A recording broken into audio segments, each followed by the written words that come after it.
dah pindah Ipoh ke Rin, tak duduk Shah Alam ke? InsyaAllah bang, saya akan pindah semula ke Shah Alam.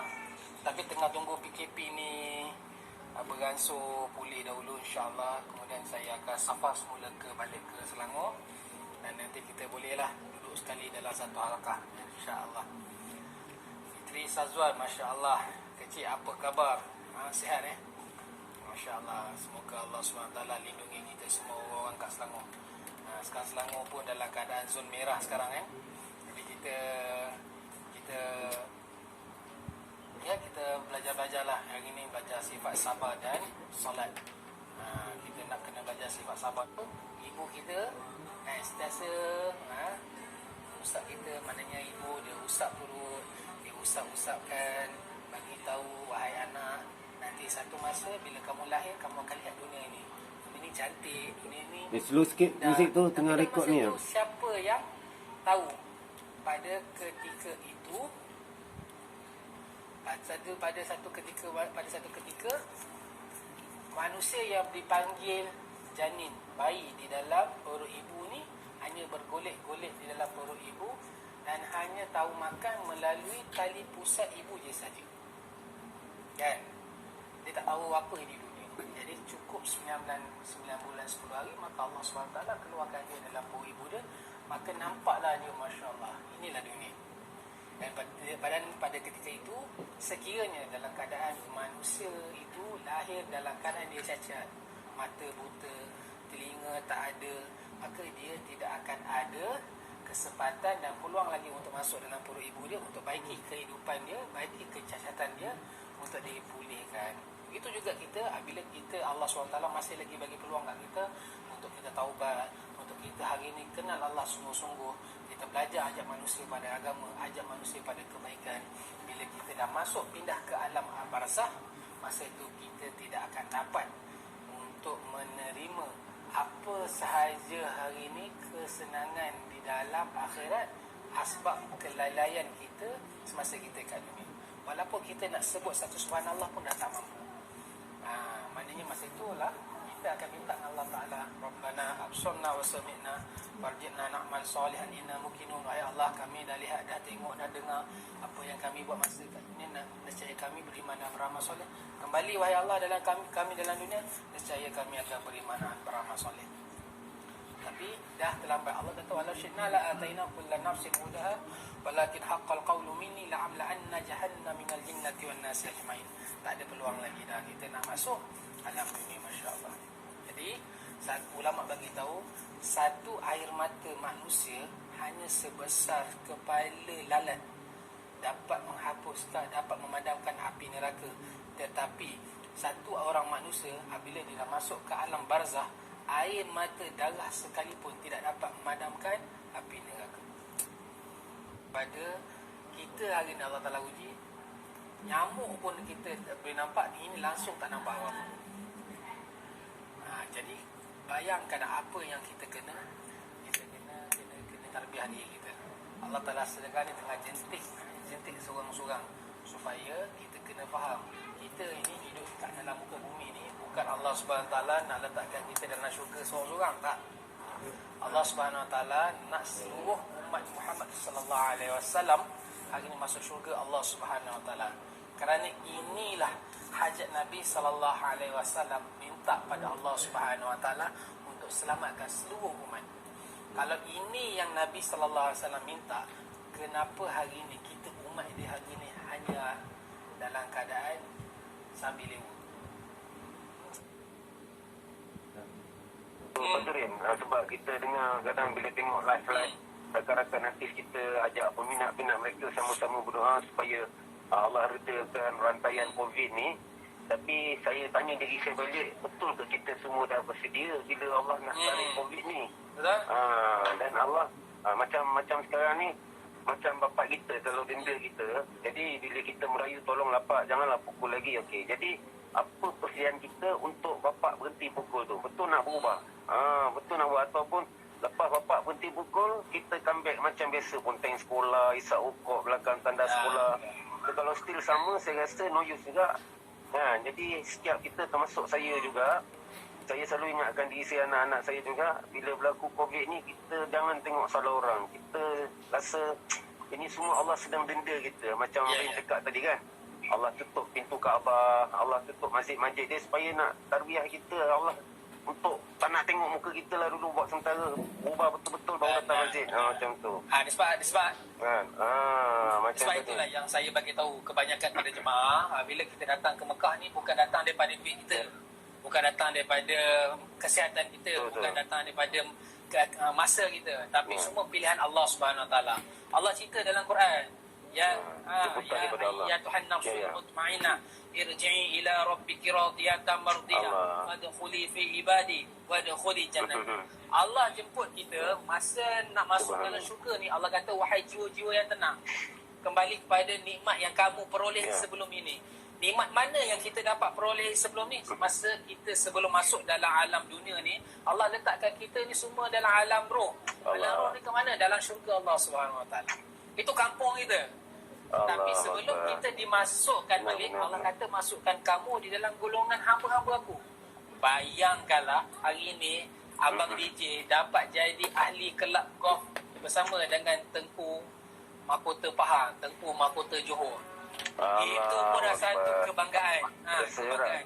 Tapi Allah kata, masuklah dalam kalangan hamba-hamba aku. Allah Ta'ala sebut nama kita dalam dia punya memberships. Masukkanlah. Dan Allah hamparkan, hamparkan kapet yang begitu cantik sekali untuk Allah jemput kita masuk dalam syurga Allah Subhanahu Wa Taala. Tapi dalam masa yang sama, sebelum Allah jemput kita masuk dalam syurga Allah, Allah jemput kita tempat yang paling mulia kat dalam dunia ni. Itulah maksudnya Ini di rumah dia. pilihan Allah Subhanahu Wa Taala bagi orang yang menunaikan umrah dan haji. Ini maksud dia. Tetapi apabila Allah Ta'ala dah lingkupkan, Allah penjarakan Kaabah itu buat sementara waktu, maka hari ni letak dalam hati kita bahawa hari ni kita banyaknya salah. Kita kena banyak muhasabah diri. Wahai Allah, apa yang telah aku minta maaf. Dan maknanya kebanyakan hari ni, banyaknya hari ni berlakunya perniagaan, keuntungan-keuntungan yang diambil daripada perkara-perkara ini. Jadi kita kena muhasabah diri. Macam berat satu suasana jika tahun ini di hari ulang tahun hari jadi agung kita, hari keputeraan Yang Maha Mulia di Tuan Agung. Jadi selama bertahun-tahun kita korban untuk negara, kita buat sesuatu. Jadi sekurang-kurangnya kita rasa seronok kalau kita dapat kad jemputan di hari keputeraan yang di Tuan Agung. Kita dapat Tan Sri, dapat Datuk, paling tidak pun dapat untuk jadi tetamu melihat acara penyerahan pangkat-pangkat tu. Tapi tahun ni tiba-tiba apa rasa kita Agung tutup istana terus. Tak ada anugerah akan dibagi. Kita akan bertanya satu sama lain. Ustaz ni Agung marah ke? Ini Allah yang Maha sedang menutup pintu rumah dia di Kaabah tu. Dan bukan Kaabah saja, seluruh pintu-pintu masjid sampai kat puncak alam punya surau-surau kecil pun dah tutup. Allah, saya rasa macam Allah tengah denda kita ni kan. Tapi saya agak ralat juga. Tapi ada segelintir insan di tengah-tengah kita diuji COVID masih ambil kesempatan untuk kecang, nak cari keburukan kan. Allahu Akbar. Orang nak buat baik masih diungkit-ungkit, menunjuk-nunjuk. Pada saya ni bukan masa untuk kita nak buat benda tu. Yalah. Kan, untuk ajak netizen supaya jadi batu api. Sekarang ni kita nak ajak setiap manusia sama-sama bertaubat dan tengok salah diri kita. Kenapa Allah murka sampai macam ni? Allah Akbar. Inilah yang kita kena risau. Kita sebelum ni Allah hantar tsunami dekat Aceh tu, cuma kena terpias dekat Kedah, Selangor sikit, dekat Penang sikit. Ni satu terus yang tak nampak. Ya. Allah Akbar. Satu dulu kelang kabut. Tak nampak pun. Allah. Jadi sekarang ni kalau kita lihat hari ni Allah betul. macam dekat Malaysia ya, Abang DJ, kalau hari ni kita tengok hari ni jemaah-jemaah daripada kalangan kluster tabligh sekarang ni Allah Taala uji dengan pelbagai macam-macam hari ni dugaan dan apa tuduhan dan yang amat menyedihkan kita, sedangkan mereka ni lah yang banyak hari ni korbankan untuk agama. Pertama sekali yang saya nampak satu perkara yang kebaikan sebenarnya, apa yang Allah Ta'ala nak bagi kebaikan dalam Malaysia ni. apabila Allah Subhanahu Taala bagi kepada jemaah-jemaah tabligh ni, maka jemaah-jemaah tabligh inilah yang menyinari sebenarnya di hospital-hospital dengan dalam keadaan suasana agama. Kita lihat Allah hantar mereka dalam tu. Allah hantar mereka dalam hospital untuk apa? Untuk hidupkan suasana agama di dalam hospital. Masya Allah. Tidak pernah dilihat oleh mana-mana doktor, tidak dilihat mana-mana nurse, jururawat melihat suasana di dalam sekitar ward ini seperti suasana agama yang ada di zaman Nabi sallallahu alaihi wasallam. Itu yang pertama. Dan kemudiannya bila mereka ni, kebanyakannya mereka ni sembuh, Allah Ta'ala sembuhkan, kecuali mereka yang hari ini Allah Ta'ala syahidkan, di mana ulama bagi tahu sesiapa yang mati di zaman wabak maka dia jadi syahid. Dia syahid. Jadi makanan di situ itu juga adalah satu anugerah. Kalau kita lihat yang rata-rata yang meninggal semuanya dalam lingkungan umur 50-an yang ke atas. Mana kita lihat orang-orang lama yang banyak buat usaha agama, hari ini Allah Ta'ala bagi kerehatan dengan asbab wabak ini. Masya Allah, memang satu benda yang Allah Ta'ala sebenarnya letak satu darjat yang tinggi pada mereka. Allah tak letakkan bagaimana di zaman peperangan Uhud. Macam mana hari ini sahabat-sahabat sampai terputus tangan, mati dalam keadaan terbelah badan dan sebagainya. Tetapi Allah matikan kita dalam keadaan wabak ni, matikan mereka dalam wabak ni, dan mereka akan dibangkitkan dalam keadaan mereka terkena wabak ni. Dan mereka boleh menceritakan, wahai Allah, aku mati dalam keadaan aku wabak, dan aku mati dalam keadaan aku balik dalam buat kerja engkau. Masya Allah. Ini jawapan yang mereka akan cerita kepada Allah Subhanahu Wa Taala. Tapi kita yang tak mati ni lagi, kita kena risau. Apa yang sebenar, apa yang kita nak kena bagi tahu pada Allah, wahai Allah, aku mati dalam keadaan sebegini-gini kerana apa? Yang ini yang kita takut. Kita takut amalan yang kita buat hari ni, apa yang kita buat hari ni tak menjadi satu kehendak Allah SWT dan kehendak Nabi sallallahu alaihi wasallam. Yang itu yang kita takut. Kita takut Nabi sallallahu alaihi wasallam bila kita bangkit di alam mahsyar nanti, Nabi berpaling pada kita. Itu yang paling kita takut sekali. Itu paling yang kita takut sekali. Betul. Itu kerisauan dan untuk kita pun digalakkan untuk, bukanlah kita ni nak kata kita ni betul ke salah. Kadang-kadang ada juga saya dapat banyak mesej daripada pihak saudara, kawan-kawan tanya pendapat bang, kenapa jemaah tabligh ni difitnah. Saya kata okey, kita jangan pandang tabligh, kita pandang makhluk itu dia tak ada sifat apa-apa. Mudarat yang ada pada diri dia, manfaat dia Allah yang tentukan. Jadi sebelum ni pada saya sendirilah, saya renung balik saya punya kesilapan bila saya dalam keadaan jahil. Allah letakkan jemaah-jemaah tabligh ni bergerak bawa manfaat, ajak kita kepada Allah, tapi kita lari, kita putus. Tapi sekarang ni Allah macam tongkat Nabi Musa kan, bila dipegang oleh Musa jadi tongkat, bila dicampak jadi ular. Jadi Allah letakkan jasad yang apa dulu bawa kita pada Allah. Allah uji pula sekarang ni semua jasad yang sama, Allah letak penyakit, kita pula takut sekarang. Masya Allah. Jadi Allah jadikan, tapi di sebalik mudarat tu ada manfaat pula. Macam Rin kata tadi, mereka dihantarkan hospital untuk jadikan wujud suasana baca taklim, solat berjemaah. Masya Allah. Jadi kita kalau kita nampak COVID ni membunuh, kita akan habislah iman kita. Tapi nampak apa hikmah Allah. Allahu Akbar. Banyak benda yang kita dapat belajar. Allahu Akbar. Jadi ini saya tengok rakan-rakan kita mula buat live berniaga, lepas tu dah mula ada silaturahim kan.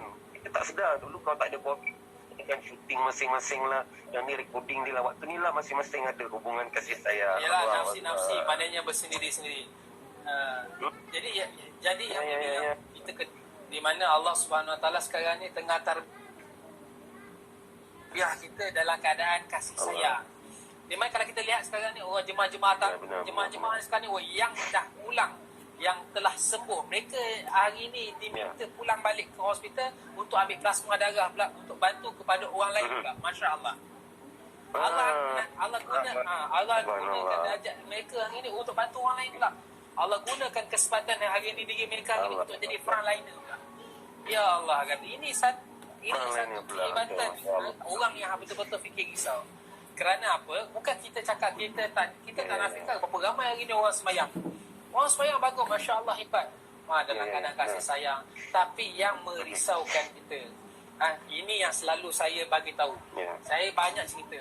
Bila kita selalu, siapa yang pernah pergi umrah, Abang DJ, siapa yang pernah pergi umrah, dia akan lalu depan makam Rasulullah sallallahu alaihi wasallam, dia akan bagi salawat. Assalatu wassalamu alayka ya Rasulullah. Assalatu wassalamu alayka ya Habiballah. Assalatu wassalamu alayka ya Nabi Allah. Wahai Allah, kami rindu engkau, kami ni umat engkau, wahai Rasulullah. Wahai Rasulullah, sahabat-sahabat saya daripada kirim salam. Andai kata satu ketika Allah Ta'ala izinkan Nabi sallallahu alaihi wasallam bercakap dengan kita, dan Nabi balas percakapan kita dengan kita pada ketika itu, Nabi, kalau katalah Nabi cakap, kalau betul kau sayang aku, cinta aku, kau adalah umat aku, apakah pengorbanan agama yang telah kau lakukan untuk agama ni? Kita nak jawab. Allah, saya pun tak tahu. Sekadar keluar 3 hari kena gigit nyamuk je lah, Rin. Segan lah nak tunjuk ke Rasulullah. Saya rasa macam dah korban tadi. Segan nyamuk seekor gigit, Rin. Allah, saya rasa malu kan. Turut tangan belakang. Jadi itulah yang saya yang saya rasa, bang. Itu yang saya cuba nak sampaikan pada kawan-kawan.